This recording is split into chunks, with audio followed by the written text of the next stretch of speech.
Okay, welcome to this video. I can't do sleek graphics like Black Pigeon speaks, and I won't be as well thought out or as well written as him.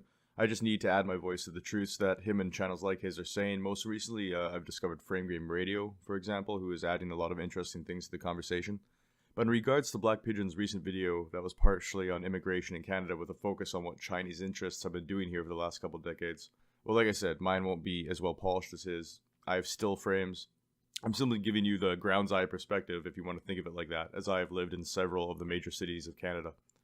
To reiterate, this channel and my videos, or lack thereof, like I said, I'll be using still frames, are anecdotal in nature. This is my contribution, for what it's worth, to the conversation.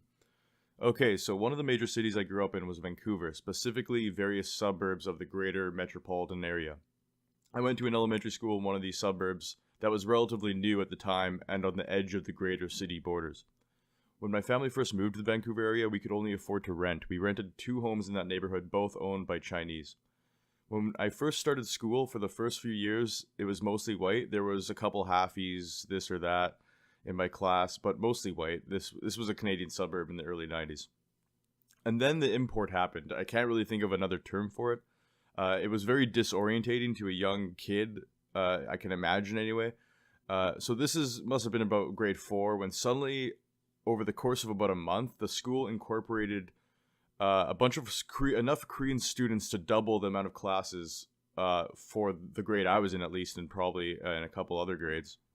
The classes were reorganized to be about half like the natural born Canadian native kids, the white kids, the whatever, just the kids born in Canada, and like half the Koreans, most of which could not speak a lick of English. A bunch of portable classrooms were brought in. They ended up actually adding a new addition to the school over the next few years, and half of that new addition was devoted to ESL classes, which, for those of you who haven't been culturally enriched, like we have here, ESL stands for English as Second Language. It's like a whole industry. I have no idea where these Koreans had come from, if they had families, if they all their families had moved into the neighborhood, if they were in some refugee camp nearby, or were they from North or South Korea. I didn't think about these things at the time. I was, a little 4th grader. I was just trying to figure out which ones were friendly and not, and just do that social thing as a young school kid. You know what I mean? On the playground, suddenly there's like 20 new kids in your class. You know what I mean?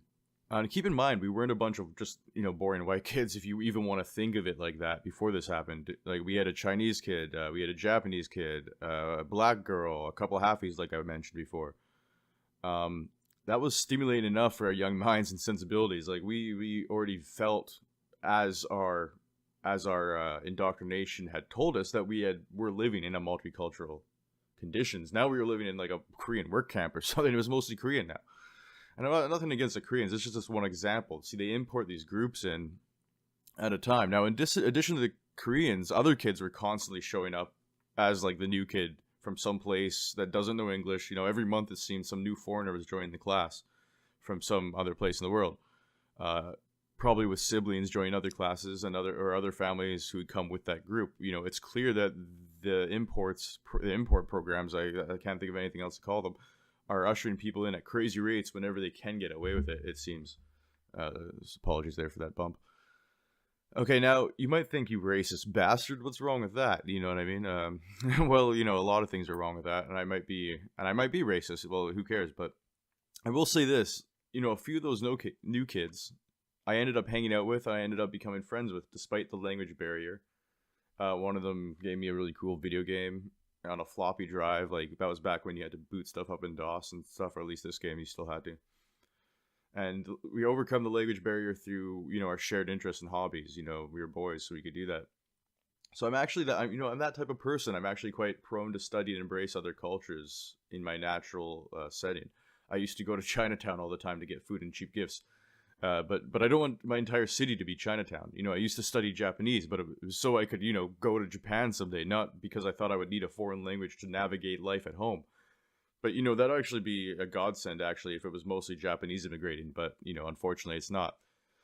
Going back to my old neighborhood in the Vancouver area, the demographics there have changed quite a bit. The next group of Asians, if you want to call them that came in were Indians, as in East Indians.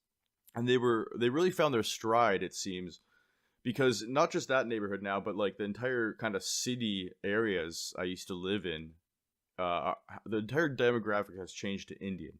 It's mostly Indian people there now. And of course, crime, gang-related crime, that'll skyrocket.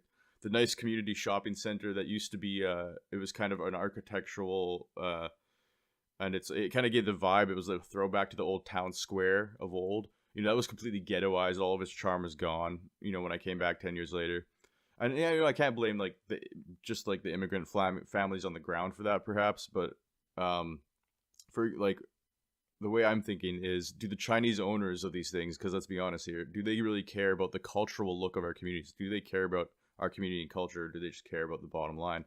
I mean, look at how they run their own country. And that brings me to kind of the point of this video, and I just want to throw my voice behind black pigeons, as small and as, retarded sounding as it is. China owns Canada. We as Canadians have joked and played with this idea for a while now, but it really is a reality that is a harsh one to accept. On the Mercer Report, a satirical comedy news show in Canada, one of the bits is fake ads, usually the funniest part of the show. The joke of one of the fake ads a few years back was for a Rosetta Stone Chinese welding terms edition for the Canadian citizen, as we all would be put to work by our Chinese overlords soon, and we need to know as many industrial terms as possible. It was a joke. It was really funny the way they pulled it off, but there's a reality behind that joke. When my father was young, getting a footing in life, he worked in the potash mines out in the prairies of Canada, one of Canada's most valued natural resources. The Chinese own all of it now.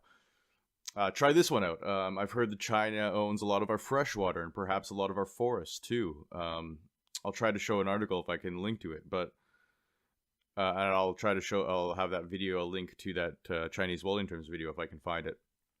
Our Prime Minister, Justin Trudeau, has said how much he admires the Chinese system of government, or something along those lines. Again, I'll link an article if I can find it.